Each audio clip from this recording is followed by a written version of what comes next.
చారిత్రాత్మకమైనటువంటి బలహీన వర్గాలకు సంబంధించిన కుల గణన పైన ఈ ప్రభుత్వం తీసుకున్నటువంటి సాహసోపేత నిర్ణయాన్ని ప్రజలలోకి తీసుకుని వెళ్లడం, అపోహలను తొలగించేటువంటి కార్యక్రమాన్ని చేయడం, అదేవిధంగా మాదిగా ఉపకులాలకు సంబంధించి దండోర ఆధ్వర్యంలో ఈ మధ్యలో జరిగినటువంటి అంశంలో ఏబీసీ వర్గీకరణ సంబంధించి ఏది ఉందో అది కూడా అసెంబ్లీలో తీసుకున్నటువంటి నిర్ణయాన్ని ముందుకు తీసుకుపోయినటువంటి సందర్భం.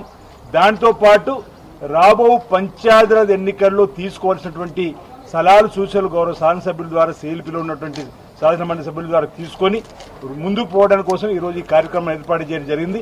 గౌరవ శాసనసభ్యులు, శాసనమండలి సభ్యులు, పార్లమెంట్ సభ్యులకు సంబంధించినటువంటి వారి యొక్క ఆలోచన విధానాన్ని కూడా తీసుకొని, అదేవిధంగా ప్రభుత్వ పక్షాన సభా నాయకుడు ఉన్నట్టు గౌరవ ముఖ్యమంత్రి రేవంత్ రెడ్డి గారు మరి నిర్ణయాలను ఏ విధంగా ముందుకు వెళ్ళని చెప్పిన వారు కూడా ఇచ్చేటువంటి సూచనలు సలహాలతో పాటు మరి ఆల్ ఇండియా కాంగ్రెస్ కమిటీకి సంబంధించినటువంటి ప్రధాన కార్యదర్శి దీపాదాస్ మున్షి గారు, అదేవిధంగా పీసీసీ అధ్యక్షులు మహేష్ కుమార్ గౌడ్ గారు, ఉప ముఖ్యమంత్రి గారు, అదేవిధంగా శాసనసభ వ్యవహారాల మంత్రి శ్రీధర్బాబు అందరి మంత్రుల ఆధ్వర్యంలో ఈ కార్యక్రమం జరగబోతా ఉంది. వారు ఇచ్చే సూచన సలహాలతో ప్రధానంగా ఈ 3 అంశాలు: బీసీ కులగణన, దేశంలో ఈ తెలంగాణ ఒక రోల్ మోడల్గా ఏదైతే 56% 56.33 ఉన్నటువంటి అంశాన్ని ప్రజలకు తీసుకొని పోయి రాజకీయంగా, సామాజికంగా, ఆర్థికంగా, ఉపాధి పరంగా, విద్య పరంగా, ఉద్యోగాల పరంగా కూడా భవిష్యత్తులో ఉపయోగించుకునే విధంగా ఈ విధంగా తీసుకుని పోవాలని చెప్పండి. ఇది దళితులకు సంబంధించి, మాదిగలకు సంబంధించి రిజర్వేషన్ ఏబీసీ వర్గీకరణ కూడా చేసిన అంశాన్ని తీసుకొని పోయేటువంటి అంశాన్ని, ఎన్నికలకు సంబంధించిన అంశాలపైన ఈ రోజు ఇక్కడ చర్చ జరుగుతుంది.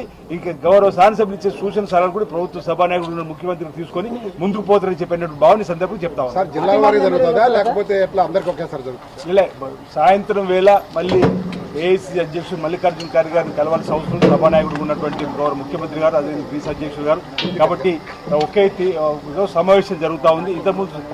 ముందు సాయంత్రం అనుకున్నాము జిల్లాల వారు, కానీ ఇప్పుడు మాత్రం ఒకే దఫాలో సమావేశం జరుగుతుంది. అంటే ఈ శాసనసభ్యుల నుంచి ఏమైనా అభిప్రాయాలు తీసుకుంటారా?